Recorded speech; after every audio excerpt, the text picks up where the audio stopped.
Cette semaine à Cache-Cache, un de nos participants perdra la somme de 20 $.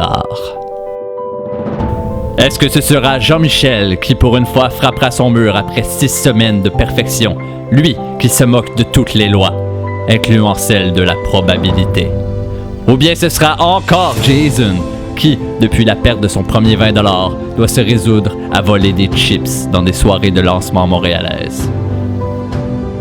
C'est ce que nous serons dans cet épisode de Cache-Cache.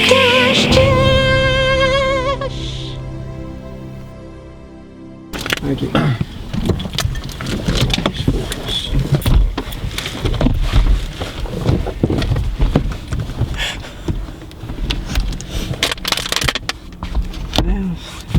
Fait que là, on vous explique ce qui est arrivé. On est rentré dans le Canadian Tire. On s'est fait crisser dehors! Fait qu'on y va avec un plan B. On est parti en char.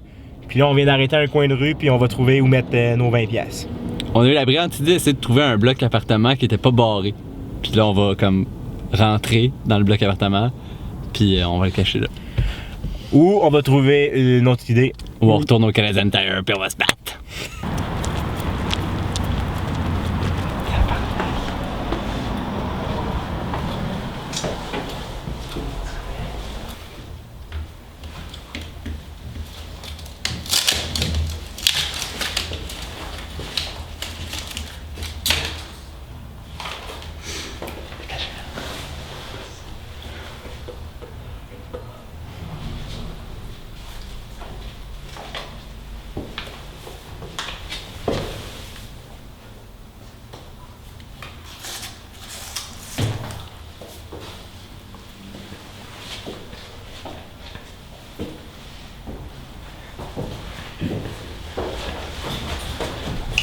Ben, j'ai vu le tapis. Puis je me suis pas posé de questions. Fait que, à moins que la personne décide d'enlever son tapis, mon 20$ devrait être en sécurité. Puis j'aime l'idée qu'à chaque matin, puis chaque soir, cette personne-là va quitter chez eux en marchant sur mon 20$. Ouais, mon 20$, je l'ai mis de façon un peu nerveuse. Fait que je l'ai. C'était un cadre, puis derrière le cadre, il y avait comme un truc de carton que tu peux défaire pour faire un stand.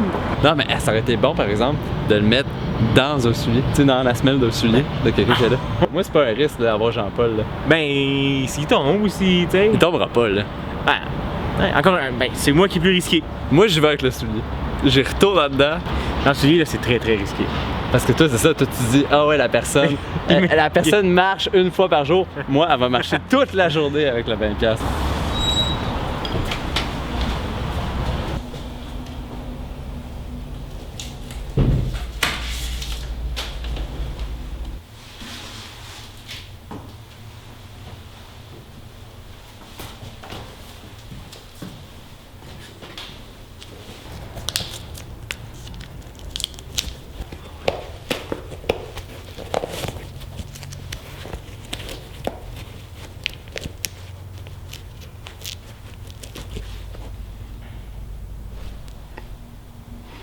La semelle là, était comme collée, ok?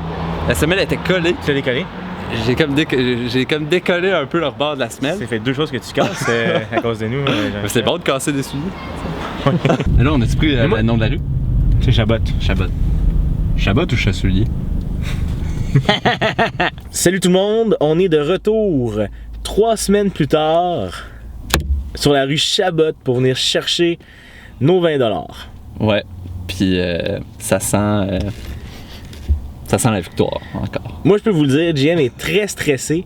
Puis moi, présentement, tout ce qui me stresse, c'est si la porte est fermée. Ça, au pire, j'ai une brique dans mon char, puis on entrera pareil. Mais pourtant, il n'y a même plus de cadre en haut.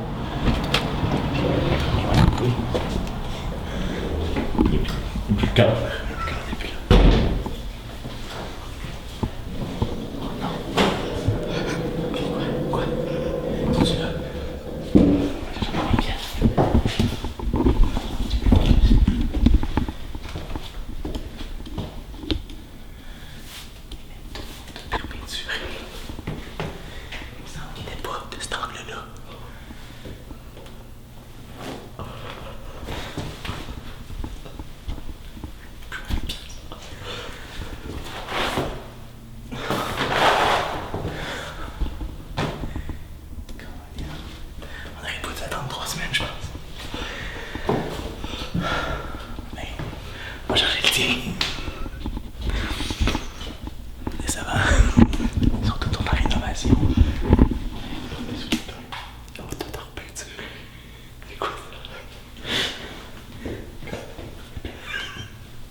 Fait que c'est ça, ça fait maintenant 40$ que je perds avec ça.